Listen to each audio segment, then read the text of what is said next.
I, 34M, never thought I'd be the guy writing a post like this.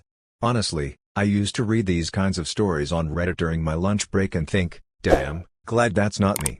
But here I am now, eating my words, feeling like a fool. My wife, Rachel, 32F, and I have been together for 8 years, married for 6. We weren't perfect, who is? But I thought we were solid. We bought a house together, adopted a dog, went on yearly vacations to the mountains, and always talked about starting a family. We even had date nights scheduled into our calendars because, as she always said, if we don't make time for each other, we'll lose each other. Irony, right? Looking back now, I think the first real red flag was about 4 months ago. Rachel suddenly started going to the gym. And I don't mean the casual New Year, new me gym phase. I mean full-on new wardrobe, protein shakes, staying late after work so she could hit a new Pilates class, and somehow always coming home showered. She used to hate the gym, but now she loved it? Okay. At first, I supported her. I thought, good for her, maybe she's doing this for her health. I even bought her new running shoes as a surprise. But the more effort I put in to support her, the more distant she became. We stopped having sex. She stopped texting me during the day. Even our dog noticed something was off. He'd wait by the door for her at night and whimper when she came home way later than usual. I confronted her once, gently. I asked if she was stressed or if something was wrong between us. She gave me this weird smile, almost like pity, and said, "Babe, you're overthinking. I'm just tired." That phrase became her go-to. I'm just tired. She was always tired. That's when I started keeping notes. Not obsessively, just little things that didn't add up. Her gym bag would move locations randomly. Her scent changed. She started wearing perfume to yoga. She changed her phone password. I didn't want to believe it. I really didn't. But deep down, something in my gut started screaming at me. And I wish I'd listened to it sooner. Okay, so where did I leave off? Right, my gut was screaming, but I still hadn't done anything. I didn't want to be that guy, snooping through his wife's things. I wanted to believe I was paranoid, insecure, maybe even imagining things. But Rachel didn't make it easy to ignore the signs. One night, about a month ago, she came home late. Like, really late. It was almost 1 a.m., and I was already in bed pretending to sleep. She tiptoed in like she was trying not to wake me, which was weird, because we've never done the whole sneaking in quietly thing. We live together, for God's sake. I opened my eyes just enough to see her put her phone on the kitchen counter instead of bringing it into the bedroom like she usually did. Strange. I waited until she got into the shower, and yeah, she always showered as soon as she came home now, and I got up and walked to the kitchen. I knew the code to her phone used to be my birthday. But when I picked it up, the screen lit up and it didn't work anymore. New password. That was it. That was the moment. My chest felt like it was caving in. Why would she change it unless she had something to hide? The next day, I played dumb. She was acting all cheerful like nothing happened. "I'm gonna meet Karen for brunch later," she said, sipping her overpriced almond milk latte. I nodded and smiled like a fool. But I wasn't dumb anymore. That night, while she was asleep, I used her old iPad, something she hadn't used in months. I remembered it was still connected to her iCloud. Boom. Her messages started syncing right in front of me. I was shaking. I didn't want to see it, but I couldn't stop. The messages weren't just with Karen. They were with someone saved as Mike G. "Last night was amazing. Still thinking about that thing you did in the car," winking face emoji. I told him I was working late again. He doesn't suspect a thing. My heart dropped into my stomach. I wasn't just reading a betrayal, I was reading the play-by-play of how my wife had built a double life while lying to my face. I sat there all night, reading every single message, every emoji, every kissy face, every plan they made, all while she was asleep just 10 feet away from me. And in that moment, I didn't feel rage. I felt empty. Numb. Like I'd lost something I didn't even realize was already gone. The next morning, I didn't sleep. I couldn't. I just sat there in the living room, staring at the walls, the ceiling, the floor, anything but her. My whole body was buzzing with this mix of disbelief and heartbreak, like I was living someone else's nightmare. But it was mine. She strolled into the kitchen around 8 a.m. like nothing had happened. Hair in a bun, hoodie on, rubbing her eyes like she was the victim of a long, exhausting night. I watched her make coffee, humming to herself, scrolling on her phone like everything was just normal. And that's when it snapped inside me. I stood up, walked over to her, and said, calmly, "So, who's Mike G?" She froze. Like literally froze. Coffee halfway to her mouth. She didn't blink, didn't breathe. Just stared at me like a raccoon caught in headlights. "What?" she finally said, trying to laugh it off. "What are you talking about?" I didn't even flinch. "Don't lie, Rachel. I saw everything. The messages. The dates. The thing in the car. Don't insult me with a fake laugh." Her face went pale. That fake laugh disappeared so fast it was like she had swallowed it. For a second, I thought she'd admit it. I really did. But nope, she doubled down. "You went through my messages? That's such a violation of my privacy." Her privacy.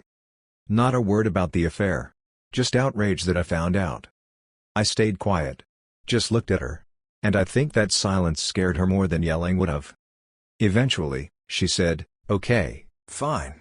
Maybe I sent some flirty texts. But it's not what you think. Mike is just a friend. We joke around like that. It's harmless." "Harmless?" I asked. "So the hotel receipts in the I told him I was working late again texts are jokes too?" She opened her mouth, then closed it. No more excuses. No more fake innocence. Just silence. And in that silence, I swear I could hear the sound of our marriage cracking down the middle. After that long, heavy silence, Rachel finally spoke. But it wasn't an apology. It wasn't regret. No. It was blame. She folded her arms across her chest and tilted her head like I was the one who betrayed her. "You know," she said, her voice cold, "if you were actually present in this marriage, maybe I wouldn't have needed Mike." I blinked. Did I just hear that right? I stayed quiet for a moment, trying to process what she had just said. My brain was racing, but my body felt numb. It was like I had stepped into some twisted alternate reality. "You're blaming me?" I finally asked. "You lied to me. Snuck around. Slept with someone else. And it's my fault?" She rolled her eyes. Rolled. Her eyes. "Don't act like you're some saint," she said sharply. "You've been so checked out lately. You come home, flop on the couch, zone out. You never compliment me anymore. You stopped being fun." That hit me hard. I wanted to scream, "Of course I've been stressed. I've been working overtime to keep us afloat while you've been sneaking around with Mike freaking G." But I didn't scream. I just stared at her and said, "You know what hurts the most? I was trying. I was really trying. I bought you new shoes for the gym, I encouraged your goals, I planned date nights you canceled, and all the while, you were screwing someone else and convincing yourself it was my fault." She didn't answer. Instead, she turned around and started making coffee again like the conversation was over. Like she had nothing more to say. Like my heartbreak was just a temporary inconvenience to her morning routine. I couldn't believe how cold she had become. The woman I married, the one who used to light up when I walked in the room, was gone. Replaced by someone I didn't recognize. Someone selfish. Someone cruel. And the worst part? She genuinely believed she was the victim in all of this. That morning, something inside me shifted. I realized I wasn't going to get closure from her. I wasn't going to hear the truth. Because in her version of the story, she had already rewritten herself as the hero. I didn't say a word after that. I just stood there, completely hollow. It's a strange feeling, when you realize someone you love so deeply has been emotionally gone for a long time. I think, deep down, I had already started mourning our relationship weeks ago without realizing it. But now? Now it was real. Tangible. Permanent. I walked out of the kitchen and went straight to her bedroom. She didn't follow me. Didn't ask where I was going. Just stayed in the kitchen sipping her coffee like I was a roommate she mildly disliked. I opened the closet and stared at her side. The neatly folded yoga pants. The rows of colorful sweaters. The drawer she kept her perfume in, the same one she used for him. I opened it, took a deep breath, and grabbed a suitcase. I didn't even think. My hands just started moving on their own. Fold. Stack. Zip. Repeat. By the time I was halfway through, I heard her footsteps behind me. "What are you doing?" she asked, her voice sharp. I didn't even turn around. "Packing your things." "For what?" "For you to leave." That hit her. I could hear her shift uncomfortably, like the gravity of the situation was finally starting to settle in. "You're overreacting," she said. "You don't have to do this. We can talk, work through this." Now she wanted to talk? I turned to her and said, "You had months to talk. Instead, you chose to lie. Repeatedly. You chose him, not once, not twice, but over and over. You made your choice, Rachel. Now I'm making mine." Her expression changed. The fake concern vanished. The walls came up. She got defensive. "So what, you're just kicking me out now?" "No," I replied. "You kicked yourself out the moment you betrayed me. And that was it." I finished packing, zipped up her bag, and wheeled it to the door. She stood there with her arms crossed, refusing to touch it. "Where am I even supposed to go?" she asked, like that was somehow my problem. "I don't know," I said. "Maybe Mike has room in his car." That shut her up. She didn't yell. Didn't cry. Didn't apologize. Just stood there with this icy stare like she'd been caught losing a game she thought she was winning. She didn't say goodbye when she left. She just slammed the door behind her like I had wronged her, like I was the one who broke something sacred. Her suitcase thudded down the front steps as she stormed off, and with every stomp, I felt something inside me unclench. Like I could finally breathe again. The silence after she left? It was deafening, but it was also peaceful. I sat on the couch, alone, in the same spot I had read those messages just 2 nights ago. It felt like a different lifetime already. I should have felt free, right? Relieved? Victorious? But what I actually felt was numb. It's strange when your entire world collapses, and all you can do is sit in the ruins and wonder how you didn't notice the cracks sooner. Later that night, I got a text from her. No apology. No explanation. Just, "I'll come by tomorrow to get the rest of my stuff." Like we were business partners closing out a bad deal. I didn't respond. I couldn't. But I wasn't stupid. I knew this wasn't over. Rachel isn't the kind of person who gives up control without a fight. And I was right. Because the next day, she didn't come alone. At exactly 3:17 p.m., a black BMW pulled into our driveway. I was watching from the window, don't judge me, and sure enough, the passenger door opened. And Mike G stepped out. This smug-looking guy in designer shades, tight jeans, and a face I instantly wanted to punch. Rachel got out on the other side. She didn't look at the house, didn't look at me through the window, she just acted like she was walking into a store to pick up a delivery. When I opened the door, she gave me this rehearsed little smirk. "I'm here for my stuff," she said like we were strangers. Mike didn't even say anything. He just stood behind her like a bodyguard or, worse, like he owned the place now. I almost laughed. That's how surreal it felt. Like I was watching some low-budget soap opera where the villain shows up with her new man 10 minutes after the breakup. But then Rachel did something that chilled me to my core. She turned and said, loud enough for Mike to hear, "Don't forget, this house is half mine. I'm not done with it yet." Wait. What? I stood there stunned as she said it. This house is half mine. Rachel didn't even flinch when she dropped that line. She just said it with this smug confidence, like she had practiced it in the mirror. Meanwhile, Mike leaned casually against his car, arms crossed, smirking like he was watching a victory parade. I didn't say anything right away. I just stepped back and let her walk in. She grabbed a few boxes she'd stashed away earlier, makeup, some clothes, random trinkets I couldn't care less about, but the words she'd said were echoing in my head the entire time. This house is half mine. Now, let's rewind for a second. We bought the house 3 years into our marriage. I was the one with the better credit. I paid the down payment. I handled the mortgage. Everything was in my name. Everything. She contributed, sure. She helped decorate, paid for a few pieces of furniture, but legally? This house was mine. Still, I didn't say anything, because I knew Rachel. When she said she wasn't done, she meant it. And I was right. 2 days later, I got served. A letter from her lawyer. She was demanding her share of the property, claiming she had made emotional and financial contributions to the home and was entitled to an equitable portion of the assets accrued during the marriage. I swear to God, I had to read it 3 times just to believe it. This woman cheated on me. Lied. Snuck around. Left me. And now she wanted a cut of the house. I called my own lawyer that same day. Thankfully, I had all the receipts, including the title, the payment history, and every mortgage document. But still, it wasn't going to be simple. Rachel wanted to drag me through this. Not just emotionally, but legally. She wanted to hurt me. Punish me. And maybe worst of all, she wanted control. But I wasn't going to let her win. I started documenting everything. Every message. Every voicemail. Every little word she said. Because if she wanted war, I was going to be ready. She might have walked out of my life. But she wasn't walking away with my home. After getting that letter from her lawyer, I felt like I was walking around with a ticking bomb in my chest. Every time my phone buzzed, I flinched. Every time I checked the mailbox, I expected more legal threats. I couldn't sleep. Couldn't eat. I'd stare at the ceiling at 3 a.m., replaying everything that had happened, the gym lies, the fake girls' nights, the texts to Mike, and now this sudden greed for my house. It wasn't heartbreak anymore. It was warfare. But I wasn't just sitting around. Like I said, I had started gathering everything. I knew Rachel. She was reckless, impulsive, and way too confident in her ability to lie.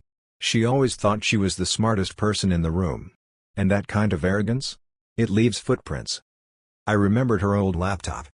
She used to use it for freelance projects before she got her new MacBook last Christmas, the one I bought her, ironically. I had packed the old laptop away in the hall closet months ago when we reorganized. It was still there, untouched. And guess what? She never logged out of her Gmail. At first, it was boring, ads, newsletters, shipping confirmations. But then I found him. Mike G. They had emailed each other. A lot. And not just flirty nonsense. No, this was calculated. Strategic. One thread was literally titled Next Steps. I opened it. My hands were shaking so hard I could barely keep the mouse steady. Once I file, I'll push for the house. If I get my name on the settlement, we're golden. He's emotionally weak right now, and I don't think he'll fight back. I'll stall him with guilt, make him think it's his fault. Once I get the equity, we flip it and move to Austin. Move. To Austin. They were planning to sell my house and run off together to start fresh in another city. I just sat there, staring at the screen, feeling like I was about to throw up. This wasn't just cheating anymore. This was theft. This was calculated betrayal from a woman I once trusted with my entire future. She didn't just want to leave me. She wanted to erase me. The next morning, I didn't go to work.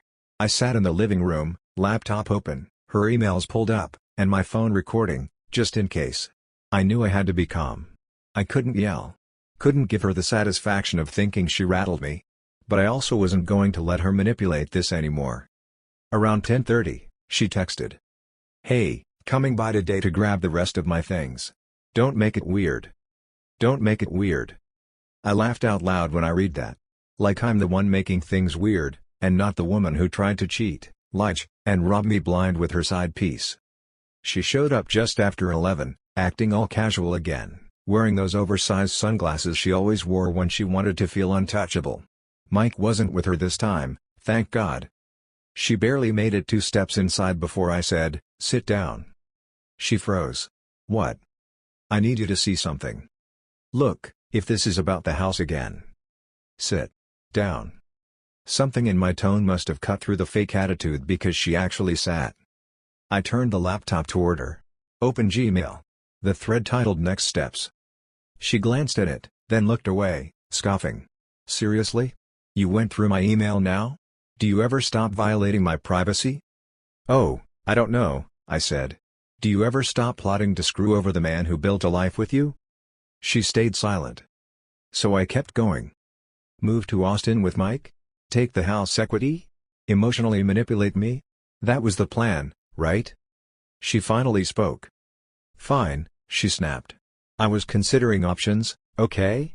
You backed me into a corner. I had no choice." "No choice?" I laughed. "You always had a choice. You chose to lie. To cheat. To plan behind my back like I was some clueless idiot." Then came the line I'll never forget. "You weren't supposed to find out," she said. She actually said that. Like it would have all been fine if I had just kept being the naive, loyal husband while she gutted my life behind the scenes. That's when I realized, she didn't regret what she did. She regretted getting caught. After that conversation, I knew I couldn't just sit there and take it anymore. Rachel wasn't just cheating and lying, she was trying to dismantle everything I'd built, and worse, she thought she could get away with it. So I made a decision. I called my lawyer. Told him everything, the affair, the emails, the plan to take the house and run off with Mike. He listened, took notes, and told me one thing loud and clear: I had a strong case. The first thing we did was file a protective order for the house. No more access for Rachel unless supervised.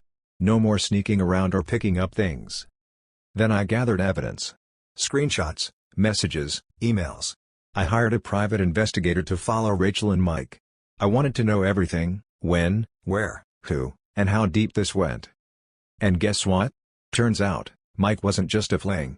They were planning to start a business together, using the house sale money as capital. Crazy, right? Like a bad Netflix plot. Meanwhile, Rachel's attitude only got worse. She started showing up at work, calling me non-stop, sending me passive-aggressive texts like, "You'll regret this," or "You're making a huge mistake." But I stayed focused. I blocked her on everything. I deleted her from my life piece by piece. It was brutal, painful, and exhausting. But I had to do it for myself. I wasn't just fighting for a house. I was fighting for my sanity, my dignity, and my future. And for the first time in months, I felt a spark of hope. After the legal battle started heating up, and the dust from the confrontation settled, I found myself facing something I hadn't expected: freedom. But freedom doesn't come without its own kind of pain. The first few weeks alone in the house were brutal. Every corner held memories: our first date spot, the couch where we binge-watched shows, the kitchen table where we planned vacations. It all felt like ghosts haunting me. I kept expecting to hear her laugh or see her silhouette in the hallway, but the house was silent. Too silent. I stopped answering her calls and texts. It was hard, but necessary. I needed space to think, to heal. I started therapy. Honestly, I was skeptical at first. Why would talking to a stranger help? I thought. But it did. It gave me a place to unload the anger, the confusion, the hurt that I'd been carrying around like a heavy backpack. Slowly, I began rebuilding. I joined a local gym, not because I was trying to impress anyone, but because I needed to get back into my own skin. I reconnected with friends I drifted from during the marriage. I took up old hobbies, playing guitar, hiking, that reminded me who I was before all this started. But the hardest part was learning to trust myself again. I had spent so long believing Rachel's version of reality, doubting my own instincts, that it took time to realize I was not the problem. I'm still healing. I'm still learning to love myself and to believe that I deserve better. And you know what? I will be okay. You know what surprised me the most after all this? It wasn't the heartbreak. It wasn't the legal drama. It was the support. I always thought I was pretty self-sufficient, kind of a handle my own problems guy. But when I finally opened up about what happened, I was flooded with messages, calls, even visits from friends and family. Some people I hadn't talked to in years suddenly showed up. My brother drove 3 hours just to sit with me and listen. My coworkers invited me out to dinners. Even neighbors who I barely knew offered help. It made me realize how alone I'd felt during the whole mess. Rachel was the only person I'd been trying to handle this with, and when she shattered everything, I felt like I had nowhere to turn. But here's the thing, people do care. You just have to let them in. I also found a support group for people dealing with infidelity. At first, I thought it'd be depressing, but it was actually the opposite. Hearing others share their stories, their pain, and how they found strength gave me a blueprint for survival. There was one moment during a meeting when a guy said, "You're not defined by your choices." That hit me hard. Like a slap in the face but also a wake-up call. That's when it really clicked. I am not defined by what Rachel did or who she became. I'm more than her lies, her betrayal, and her games. I'm me. Just when I thought I was done with all the drama and heartbreak, life threw me a curveball. After months of therapy, support groups, and rebuilding myself from the ground up, I started to feel something I hadn't felt in a long time: hope. Not just hope to survive, but hope to live again. It started small. I reconnected with an old friend, Emily, someone I'd known years ago but lost touch with during the marriage. We started texting, just casual stuff at first, and then I realized I actually looked forward to our conversations. One evening, after a support group meeting, she invited me to a coffee shop. I hesitated at first. Dating after betrayal felt impossible, but I said yes. That night, sitting across from her, laughing over burnt coffee and awkward stories, I felt something stir inside me. A little spark. A little trust. A little possibility. It wasn't about replacing Rachel. It was about rediscovering that I could open my heart again. That love wasn't a prison but a choice. I'm not saying everything is perfect. It's messy and scary and uncertain, But for the first time in a long time, I'm willing to take that risk. Because I learned something vital: betrayal doesn't have to break you. Sometimes, it can lead you to a new beginning. Looking back on everything, I've learned a few things I wish someone had told me earlier. First, trust your gut. If something feels off, don't ignore it. I spent months convincing myself I was overthinking, but my instincts were right all along. Second, communication matters. Not just the "how was your day?" stuff, but real, honest talks, even when it's uncomfortable. Rachel and I stopped doing that a long time ago, and that silence became a breeding ground for lies. Third, self-worth isn't negotiable. I wasted too much time blaming myself, wondering if I wasn't enough. I was enough. I am enough. And so are you. Fourth, healing isn't linear. Some days I feel strong, others I'm a mess. And that's okay. Give yourself permission to feel everything. Lastly, you're not alone. No matter how isolating it feels, there are people who care, who've been through it, and who want to help. If you're reading this because you're struggling with betrayal, know this: it hurts. It will hurt. But you can get through it. You can rebuild. You can find happiness again. And sometimes, out of the darkest pain, the brightest light can shine. So here I am, at the end of this long, painful chapter, and honestly, I don't know exactly what the future holds. But I do know one thing for sure: I'm done being defined by betrayal, lies, or someone else's mistakes. I'm focusing on me now, my dreams, my goals, my happiness. I'm learning to love myself in ways I never did before. The scars? Yeah, they're still there. Sometimes they sting. But they remind me that I survived. That I'm stronger than I ever thought possible. If you're going through something similar, please remember, it's okay to feel broken. It's okay to cry. It's okay to ask for help. But don't give up on yourself. Don't give up on your future. You deserve honesty. You deserve respect. You deserve love that doesn't hurt. Thank you for reading my story. If it's helped you in any way, or if you just want to follow this journey, hit that subscribe button. There's more to come, and I'm just getting started. Stay strong. Keep fighting. And remember, your story isn't over.